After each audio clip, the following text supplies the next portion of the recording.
তিতাসপাড়ের মানুষদের কথা আমি একেবারেই নগণ্য একজন মানুষ, কিন্তু অনেক বিখ্যাত ব্যক্তি, অনেক বিখ্যাত শিল্পী সাহিত্যিক তিতাসপাড়ে ব্রাহ্মণবাড়ি জন্ম নিয়েছেন। অনেকেই বলেছেন অদ্বৈত বর্মনের কথা, তিতাস একটি নদীর নামের যে রচয়িতা। আরেকটি নাম কিন্তু কেন ভুলে গেলেন বুঝতে পারছি না। বাংলাদেশের অন্যতম শ্রেষ্ঠ একজন কবি আল মাহমুদ, তিনি কিন্তু ব্রাহ্মণবাড়ির সন্তান। আমাদের অত্যন্ত প্রিয় এবং অত্যন্ত যিনি এই দেশকে সারা বিশ্বে পরিচিত করেছেন তার কাব্য দিয়ে। তার কাব্য বিভিন্ন ভাষায় অনুদিত হয়েছে। যাই হোক, তো আমাকে এখানে যখন এনেছেনই, দু একটি কথা তো বলতেই হয়। বলার অধিকার আমার নেই, তবে সামান্য একটু অধিকার এই অর্থে হতে পারে যে আমি বাংলা সাহিত্যের ছাত্র ছিলাম এবং কিছুকাল বাংলা সাহিত্যের শিক্ষকতাও করেছি, অনেক আগে, জীবনের প্রথম একেবারে। সেই সুবাদে সেই সুযোগেই দু একটি কথা বলছি। আমি গান গাই, এর সঙ্গে কাব্য জড়িত। রবীন্দ্রনাথের কথা বলতে হবে, নজরুলের কথা বলতে হবে, ইনফ্যাক্ট পঞ্চকবির কথা বলতে হবে, যারা বেসিক্যালি কবি ছিলেন, তারা গান রচনা করেছেন।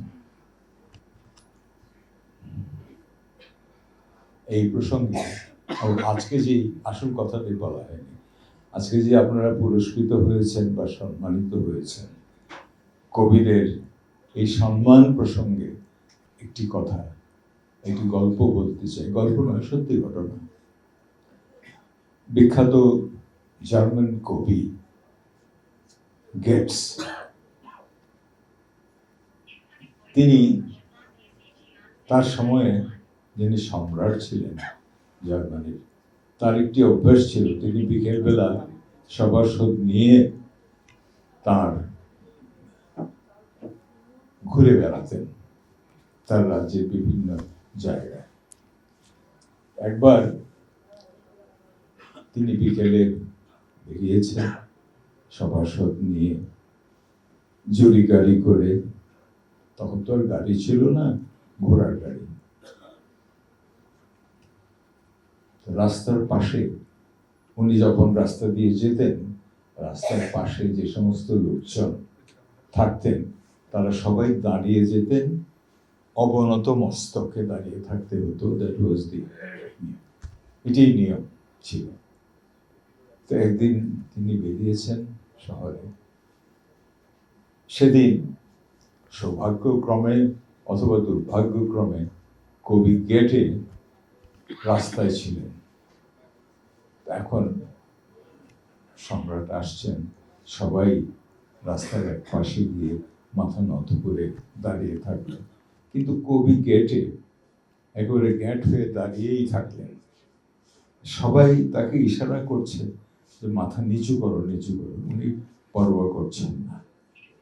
সবাই ভাবলো যে এই মুহূর্তে বোধহয় তার গর্দান যাবে, কারণ তখন সম্রাটরা তো কথায় কথায় গর্দান নিতেন। সম্রাটের লক্ষ্য করলেন একটি লোক দাঁড়িয়ে আছে, এত বড় সাহস। তিনি সেই লোকটির সামনে গেলেন এবং গাড়ি থেকে নামলেন। সবাই ভাবলো এইবার তার ঝোলানো তরবারি দিয়ে বোধহয় শিরচ্ছেদ করবেন, কিন্তু কি আশ্চর্য, তিনি উল্টো গেটে অবনত মস্তকে উনি সম্মান জানালেন। এটাই হচ্ছে। তো সেই কাব্য চর্চা আপনারা করেন।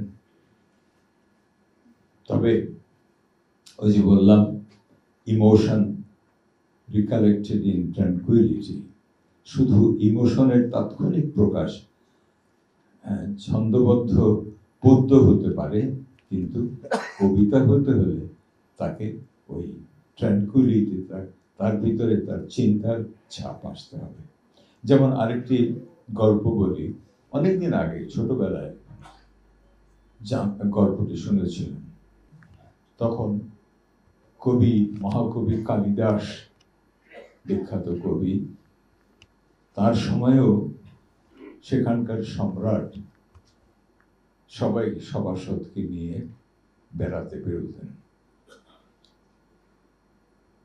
একদিন তিনি বেরিয়েছেন, তার সাথে কবি কালিদাস আছেন এবং আরেকজন কবি আছেন। তো তিনি যাচ্ছেন, সামনে দেখতে পেলেন একটি শুকনো গাছ, পাতা নেই, কিছু নেই, ডালপালা কিছু নেই, একেবারে শুকনো। তার তখন একটা বুদ্ধি এলো। তিনি কবি দুইজনকে বললেন, এইটিকে নিয়ে, এই সামনে যা দেখছো তাকে নিয়ে একটি কাব্য রচনা করো। তখন আরেকজন কবি যিনি ছিলেন, তিনি রচনা করলেন, শুষ্কং কাষ্ঠং তিষ্ঠং তরলে। ভালো কথা। তারপর তিনি কবি কালিদাসকে বললেন, তুমি বলো। তিনি বললেন, নীরস তরুবর পুরত ভাতি। বলার অপেক্ষা রাখে না, দ্বিতীয়টি কবিতা, আর প্রথমটি বর্ণনা মাত্র। তো এই হচ্ছে কাব্যচর্চা যারা করেন তাদের জন্য একটা ইন্সপিরেশন।